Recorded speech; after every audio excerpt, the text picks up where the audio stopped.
Very very welcome to all साथियों। Exam fighter number 1 पे आप सभी का हार्दिक स्वागत है। Madhya Pradesh assistant professor exam 2024 के लिए पेपर 1 के क्लास में आप सभी का पुनः बहुत बहुत स्वागत है। और पेपर 1 में हम लोग क्या कर रहे हैं, अभी हमारा जो सीरीज चल रहा है प्रैक्टिस सेट का, हम लोग ज़्यादा से ज़्यादा प्रैक्टिस सेट को सॉल्व करेंगे और अपने तैयारी में ज़्यादा से ज़्यादा परफेक्शन लाएंगे, है ना। उसमें निखार आएगा, आपके प्रिपरेशन का कह सकते जो जो आपने अभी तक पढ़ा है उसका यहाँ पर एक तरह से कहते हैं आपका अब जज करने का समय आ गया है। उसके किस प्रकार की आपकी तैयारी है वो चेक करने का समय आ गया है, और वो हम एक प्रैक्टिस सेट के माध्यम से सॉल्व कर सकते हैं। अगर आप इसमें 20+ स्कोर लाते हैं तो समझिए आपकी तैयारी बहुत अच्छी है। आप पेपर 1 में अच्छा स्कोर लाएंगे और इससे आपका रिजल्ट भी बनेगा, क्योंकि पेपर 1 में अगर आपने अच्छा स्कोर कर लिया है ना, 80% से ज़्यादा मार्क्स आपने ले आया पेपर 1 में, तो पेपर 2 पे आपका बर्डन कम हो जाएगा और एडवांटेज आपको मिल जाएगा, क्योंकि पेपर 2 में सभी स्कोर करते हैं, सबका अपना पेपर होता है। आपने यूजीसी नेट क्वालिफाई किया है, जेआरएफ किया है, तो आपकी तैयारी ऑफकोर्स अच्छी होती है पेपर 2 में, आपका अपना पेपर में। लेकिन पेपर 1 में लोग मार खा जाते हैं। पेपर 1 में आपकी तैयारी बेहतर हो, इसके लिए एग्जाम फाइटर नंबर 1 लगातार आपके साथ है, और लगातार एवरीडे, और पहले क्लासेस भी हम लोगों ने खूब करी है, अब प्रैक्टिस सेट भी हम लोग खूब सॉल्व करेंगे। चलिए फिर से एक नए प्रैक्टिस शॉट में आप सभी का स्वागत है। और पहला प्रश्न आपके सामने रेडी है। चंद्रशेखर आजाद का जन्म मध्य प्रदेश के किस जिले में हुआ था? चंद्रशेखर आजाद का जन्म मध्य प्रदेश के किस जिले में हुआ था? ऑप्शन है खरगोन, ग्वालियर, झाबुआ या सतना। आप आंसर देने का प्रयास करें। चलिए अब राइट आंसर बता रहा हूँ। इसका राइट आंसर क्या हो जाएगा? झाबुआ, सी नंबर। झाबुआ में उनका जन्म हुआ था, झाबुआ डिस्ट्रिक्ट में। नेक्स्ट, अहिल्याबाई निम्न में से किस राजवंश से संबंध थी? अहिल्याबाई निम्न में से किस राजवंश से संबंध थी? तो किससे? होलकर, भोपाल, सिंधिया या फिर त्रिपुरी। इनका पूरा नाम है अहिल्याबाई होलकर, नाम ही है अहिल्याबाई होलकर, तो किस वंश से होगी? होलकर से होगी। ए नंबर आपका राइट आंसर बनेगा। फटाफट हम लोग सॉल्व करेंगे, ज़्यादा टाइम नहीं लेंगे, तुरंत। नेक्स्ट, डैश ने दूसरी शताब्दी में मालवा पे विजय प्राप्त की थी? यानी दूसरी शताब्दी में मालवा पे विजय किसने प्राप्त की थी? पुष्यमित्र शुंग, गौतमीपुत्र सातकर्णी, वानभट्ट या राष्ट्रकूट। तो किसने की थी? गौतमीपुत्र सातकर्णी ने। बी नंबर आपका राइट आंसर बनेगा। नेक्स्ट, अजयगढ़ डैश के द्वारा स्थापित किया गया था? यानी अजयगढ़ किसके द्वारा स्थापित किया गया था? मान सिंह, गुमान सिंह, मिश्रा सिंह या देवीलाल गौड़। तो किसने अजयगढ़ को स्थापित किया था? वो किया था आपका गुमान सिंह ने। तो ऑप्शन बी आपका राइट आंसर बनेगा। नेक्स्ट, देवास डैश द्वारा स्थापित किया गया था? यानी देवास किसके द्वारा स्थापित किया गया था? देवास किसके द्वारा स्थापित किया गया था? तुकोजी राव और जीवाजी राव, प्रसाद मिश्र और अजय मिश्र, परमार, सिंधिया। तो देवास किसके द्वारा स्थापित किया गया था? ए नंबर आपका राइट आंसर होगा तुकोजी राव और जीवाजी राव के द्वारा। तुकोजी राव और जीवाजी राव के द्वारा देवास को स्थापित किया गया था। तुकोजी राव और जीवाजी राव के द्वारा देवास को स्थापित किया गया था। तो ऑप्शन कौन सा हो जाएगा? ए नंबर आपका राइट आंसर बनेगा। क्वेश्चन नंबर 56 की ओर बढ़ते हैं। कहा जाता है कि मध्य प्रदेश के डैश जिले में कृष्ण और बलराम ने शिक्षा प्राप्त की थी? कृष्ण और बलराम ने कहाँ पर शिक्षा प्राप्त की थी? रतलाम, अवंती, उज्जैन या मांडू। तो जो कहा गया है शास्त्रों में, या कह सकते हैं कि मान्यता है कि मध्य प्रदेश के इस जिले में कृष्ण और बलराम ने शिक्षा प्राप्त की थी, तो वो जिला कौन सा है? तो 56 आपका आंसर क्या हो जाएगा? सी, उज्जैन। उज्जैन को इसे धार्मिक नगरी भी कहा जाता है, तो यहाँ पे धर्म से जुड़ी हुई चीजें थी। ये आपका आंसर क्या हो गया? उज्जैन। चलिए नेक्स्ट, संदीपनी आश्रम जहाँ कृष्ण और सुदामा ने स्कूली शिक्षा प्राप्त की थी, जहाँ कृष्ण और सुदामा ने स्कूली शिक्षा प्राप्त की थी, वो आश्रम का नाम क्या था? संदीपनी आश्रम। वर्तमान वह किस जिला में पड़ता है? किस जिला में है? सिवनी, धार, उज्जैन या चित्रकूट। तो वो है उज्जैन। वो भी कहाँ हो गया? उज्जैन। संदीपनी आश्रम भी आपका कहाँ पर है? उज्जैन। यानी धर्म से जुड़ी हुई जो चीजें रहती है अधिकतर आपका आंसर क्या हो रहा है? उज्जैन। चलिए 58, निम्न में से किसने ग्वालियर को हिंदुस्तान की कुंजी कहा था? ग्वालियर को हिंदुस्तान की कुंजी कहा था। ग्वालियर को हिंदुस्तान की कुंजी किसने कहा था? Warren Hastings, Lord Mountbatten, Wellesley और लास्ट ऑप्शन आपका कॉर्नवालिस। तो आपका राइट आंसर यहाँ पे क्या हो जाएगा? ए नंबर, वारेन हेस्टिंग्स ने ये कहा था ग्वालियर हिंदुस्तान की कुंजी है। चलिए नेक्स्ट, खजुराहो का उल्लेख के द्वारा मोहम्मद गजनी के छपे और विजय के दौरान राजधानी के रूप में क्या है? यानी खजुराहो का उल्लेख जो है राजधानी के रूप में किसने किया है? फाहियान, यहाँ टाइप मिस्टेक है, फाहियान होगा, तानसेन, पुष्मित या फिर अलबरूनी। तो खजुराहो का उल्लेख किसने किया है? मोहम्मद गजनवी के समय। तो ये आपका अगर नहीं भी याद है तो वैसे भी आप आंसर कर सकते हैं। मोहम्मद गजनी के साथ कौन आया था? अलबरूनी। तो अलबरूनी ने ही किया होगा। तो डी नंबर आपका राइट आंसर बनेगा, अलबरूनी। उन्होंने ही खजुराहो का उल्लेख किया था। 60, भारत में मानव जीवन का शीघ्रता सीख अनुरेखन डैश में प्रदर्शित किया गया है। यानी कहाँ पर मानव जीवन का अनुरेखन प्रदर्शित किया गया है? मानव जीवन के का शक्ति द्वारा कलाकृति जो उनका किया गया है, इनका प्रमाण मिलता है। वो कहाँ मिलता है? भीमबेटका की गुफा, खजुराहो के मंदिर, ग्वालियर का किला और रीवा का महाराज का किला।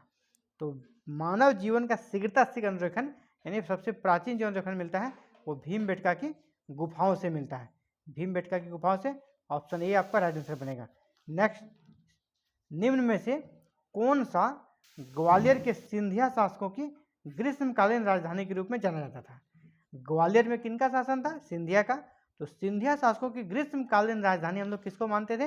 रानीखेत, शिवपुरी, जबलपुर या फिर चित्रकूट। तो आपका ऑप्शन क्या हो जाएगा? बी, शिवपुरी जो था, शिवपुरी ग्वालियर के सिंधिया शासकों की ग्रीष्मकालीन राजधानी हुआ करती थी। चलिए नेक्स्ट अगले प्रश्न की ओर बढ़ते हैं। वह युद्ध जो इंदौर, नागपुर और रीवा के तत्कालीन राज्यों के ब्रिटिश राज के अंतर्गत ले आया। वह युद्ध जो इंदौर, नागपुर और रीवा के तत्कालीन राज्यों को ब्रिटिश राज के अंतर्गत ले आया, वह कौन सा युद्ध था? पानीपत की तीसरी लड़ाई, चौसा की लड़ाई या तृतीय आंग्ल मराठा युद्ध? किसने लाया? कौन सा युद्ध था वह? 62 का सी, तृतीय आंग्ल मराठा जो युद्ध हुआ था, तृतीय आंग्ल मराठा युद्ध, वही क्या किया था? इंदौर, नागपुर और रीवा के तत्कालीन राज्यों को ब्रिटिश राज के अंतर्गत ले आया तृतीय आंग्ल मराठा युद्ध के बाद। ये कब हुआ था? आप ऑप्शन में जरूर कमेंट करें, क्योंकि ये भी आपसे पूछा जा सकता है अगर आपका सब्जेक्ट हिस्ट्री हो, है ना। तीसरा आंग्ल मराठा युद्ध कब हुआ था? बहुत इंपॉर्टेंट क्वेश्चन है ये। नेक्स्ट, ग्वालियर के अंतिम राजा कौन थे? ग्वालियर के अंतिम राजा, इसके बाद फिर ग्वालियर में कोई राजा हुआ नहीं।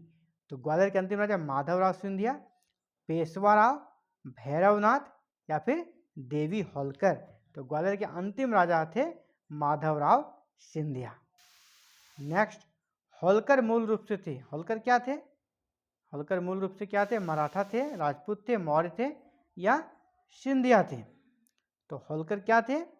आपका मराठा थे। मराठा में ही मराठों का जो 5 कह सकते हैं, उनका 5 सरदार जो थे, 5 मराठा सरदार, उन्होंने अलग अलग अपना जो ग्रुप बनाया था, उसी में से होलकर थे, है ना। मराठे थे, होलकर थे, पेशवा थे, सिंधिया थे। तो इसी में एक अगर पूछा जा रहा आपसे होलकर क्या थे, तो होलकर क्या हो गए? मराठा का ही अंश था, क्योंकि मराठा का कितना डिवीजन हो गया था? 5। 5 में से ही एक था आपका होलकर, फिर सिंधिया, पेशवा, ऐसे ही जो पार्ट बांटा गया था उसके अनुसार आपका ऑप्शन क्या हो जाएगा? मराठा। होलकर मूल रूप से क्या था? मराठा। कुछ लोग इसे राजपूत कर देते हैं, नहीं, राजपूत नहीं थे, ये मराठा थे। चलिए नेक्स्ट, अंतिम महत्वपूर्ण होलकर शासक का नाम। जो अंतिम महत्वपूर्ण होलकर शासक थे उसका नाम क्या था? यशवंत राव, शंकर कुमार, दीपक चौरसिया या शिवाजी राव। अंतिम महत्वपूर्ण होलकर शासक का नाम क्या था? यशवंत राव, शंकर कुमार, दीपक चौरसिया या शिवाजी राव। तो अंतिम जो होलकर शासक थे महत्वपूर्ण, वो थे यशवंत राव, ए नंबर। नेक्स्ट, उज्जैन प्राचीन काल में अवंती की राजधानी थी और वह डैश का शासन था। यानी उज्जैन का शासक कौन था? पूछा जरा आपसे। उज्जैन प्राचीन काल में अवंती की राजधानी थी। उज्जैन अवंती की राजधानी थी। उज्जैन अवंती की राजधानी थी। तो वहाँ का शासक कौन था, आपसे ये पूछा जा रहा है। और वहाँ का शासक कौन था, राजा विक्रमादित्य, राणा प्रताप, रानी दुर्गावती। तो कौन था वहाँ का शासक, वहाँ के शासक थे राजा विक्रमादित्य। ऑप्शन ए आपका राइट आंसर बनेगा, राजा विक्रमादित्य। चलिए नेक्स्ट आगे बढ़ते हैं। रामायण काल में सुप्रसिद्ध चित्रकूट, रामायण काल में सुप्रसिद्ध चित्रकूट किस जिले में स्थित है। चित्रकूट किस जिले में है, सतना, पन्ना, रीवा या सीधी। तो चित्रकूट जो है वो आपका सतना जिला में स्थित है, वर्तमान सतना जिला में चित्रकूट स्थित है। निम्न में से भोपाल के नवाब कौन थे, भोपाल के नवाब कौन थे, मोहम्मद अली खान, फैज मोहम्मद खान, मिस्र खान या देवीलाल गौड़। तो भोपाल के नवाब थे फैज मोहम्मद खान, बी नंबर आपका राइट आंसर बनेगा। चलिए 69, 1818 में राजधानी को महेश्वर से इंदौर में किसके द्वारा स्थानांतरित किया गया। राजधानी को महेश्वर से इंदौर किसके द्वारा स्थानांतरित किया गया, मल्हार राव होलकर, पेशवा राव, राजू सिंधिया या रीवा के महाराज के द्वारा। तो मल्हार राव होलकर ने राजधानी को महेश्वर से इंदौर स्थानांतरित किया था। नेक्स्ट, परमार के परिवार को डैश द्वारा स्थापित किया गया था। परमार के परिवार को डैश यानी किसके द्वारा स्थापित किया गया था, मराठा, शक, सातवाहन या राष्ट्रकूट।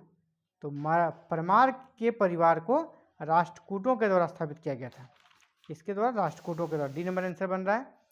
वो राजवंश जिसका तीसरी सदी के दौरान मध्य भारत पर नियंत्रण था। वो राजवंश कौन था जिसका कि तीसरी सदी के दौरान मध्य भारत पर नियंत्रण था, गुप्त, कुषाण, सातवाहन या फिर कण्व। तीसरी सदी में मध्य भारत में किसका कह सकते हैं यहाँ पर शासन था, ये आपको बताना है। तो कौन हो जाएगा, गुप्त, कुषाण, सातवाहन या कण्व। तो तीसरी सदी की बात है, तीसरी सदी में किसका शासन था, सातवाहनों का। तो सातवाहन आपका राइट आंसर बनेगा, सी नंबर। नेक्स्ट, किस वर्ष में पेशवा बाजीराव द्वितीय ने सागर जिले का एक बड़ा भाग ब्रिटिशों को सौंप दिया, यानी अंग्रेजों को सौंप दिया। किसका, सागर जिले का एक बड़ा भाग अंग्रेजों को सौंप दिया। किसने, पेशवा बाजीराव द्वितीय ने सौंप दिया, पेशवा बाजीराव द्वितीय ने सौंप दिया। तो ये कब सौंपा गया, आपसे पूछा जा रहा है, ये कब सौंपा गया। ये सौंपा गया था 1819, 1818, 1820 या 1821। ये सौंपा गया था आपका 1818 में। तो बी नंबर आपका राइट आंसर हो जाएगा। नेक्स्ट, डैश को 40 वर्ष पूर्व मध्य प्रदेश की ग्रीष्म राजधानी के रूप में जाना जाता था। यानी आज से 40 वर्ष पूर्व मध्य प्रदेश की ग्रीष्म राजधानी के रूप में किसे जाना जाता था, ग्वालियर, इंदौर, भोपाल, पंचमढ़ी। तो पंचमढ़ी को जाना जाता था ग्रीष्मकालीन राजधानी के रूप में। किसे जाना था, पंचमढ़ी को, जो कि मध्य प्रदेश का एकमात्र हिल स्टेशन है। बेस्ट टूरिस्ट प्लेस है, लोग यहाँ पर घूमने जाते हैं, हिल स्टेशन है। तो इसीलिए इसको ग्रीष्मकालीन राजधानी के रूप में पहले जाना जाता था। हालांकि अभी ये फेमस नहीं रहा, एक समय था जो काफ़ी पॉपुलर रहा पंचमढ़ी ग्रीष्मकालीन राजधानी के रूप में। नेक्स्ट, मध्य प्रदेश का कौन सा क्षेत्र अवंती महाजनपद से जुड़ा हुआ था। कौन सा क्षेत्र अवंती महाजनपद से जुड़ा हुआ था, मालवा, बघेलखंड, बुंदेलखंड या इसमें से कोई नहीं। तो अवंती महाजनपद जो था वो आपका मालवा महाजनपद से जुड़ा हुआ था। ए नंबर आपका राइट आंसर हो गया। नेक्स्ट, किस शुंग शासक ने सांची स्तूप नष्ट कर दिया था। सांची स्तूप को नष्ट किसने किया था, हर्ष शुंग, मित्रा शुंग, पुष्यमित्र शुंग या राणा प्रताप शुंग। तो सांची स्तूप को नष्ट करने का जो आरोप लगता है वो पुष्यमित्र शुंग पर लगता है।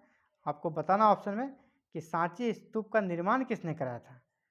सांची स्तूप का निर्माण किसने कराया है, अगर आपको आता है आप जरूर कमेंट में रिप्लाई करें कि सांची स्तूप का निर्माण इसने कराया था। नष्ट तो कराया पुष्यमित्र शुंग ने, अब इसका निर्माण किसने कराया था, ये आपको आंसर बताना है। तो चलिए आज के 25 क्वेश्चन हो चुके हैं प्रैक्टिस सेट में, और आप बताएं कमेंट करके आपका कितना स्कोर हो रहा है। आप अगर 20+ कर रहे हैं तो आपकी तैयारी बहुत अच्छी है, अगर उससे नीचे है तो आपको मेहनत करने की जरूरत है। तो आज के लिए इतना साथियों, मिलते हैं कल एक नए क्लासेस में नए प्रैक्टिस सेट के साथ। Thank you very very much for watching this video and connecting the exam fighter number 1।